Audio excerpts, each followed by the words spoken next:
Čau, já jsem Štěpá, dneska točím druhý video, zase jak vidíte u kamaráda, to jsem vám ještě neříkala, jsem u mýho kamaráda, neřeknu vám jeho jméno, protože byste ho mohli začít hledat a pořešovat.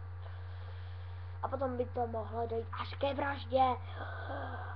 No, je to strašný, takže dnes bych chtěl natočit téma duchové a démoni. Určitě všichni se koukáte na horory a potom si hrajete na drsňáka, jo, že se vůbec nebojíte, jo, že to jo. Když se koukáte ve dvojici nebo ve trojici, když se prostě koukáte s někým, tak se vůbec nebojíte. Ale třeba když se potom koukáte na horor sami, tak potom jako už nemůžete dojít ani na zážodce, jo. Musíte třeba jako to udělal nevím jak se jmenuje, ale nějaký chlap to udělal. Prostě vezme si kýbl a tam do toho načurá prostě, jo, ale to neřešte. Takže, jak teda všichni znáte démony, určitě už někdo vyvolával démony a duchy. Třeba někdy se vyvolávají mrtví, jo, všichni tomu věří, že jako postanou hned, jo, večer.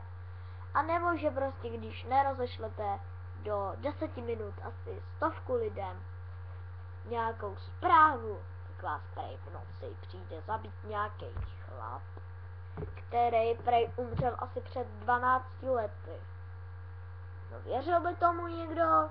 Já teda ne. Ale jako jednou jsem se koukala na horor sám a už jsem jako, teď se strašně bojím, jo. Viděl určitě někdo Kruh? No? Ne? Tak. Když tak mi to napište do komentáře, jestli se teda budete koukat.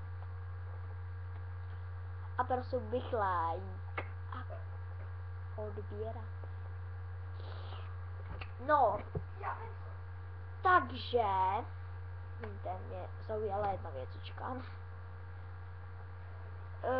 Takže teď bych chtěl si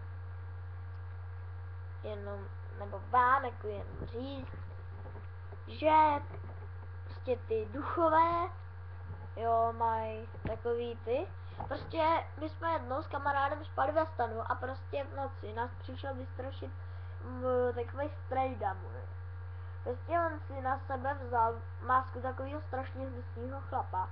Prostě přišel teď do toho stanu. Prostě teď takhle do toho začal mlátit. Já jsem se málem podělal strachy, jako lidi, ale tohle to není vtipný, jo. Možná se tomu někdo směje, ale prostě, jo, no. Tak, já se s váma loučím a čau. A mějte se fanfárově. A nezapomeňte se koukat na můj channel. Ahoj!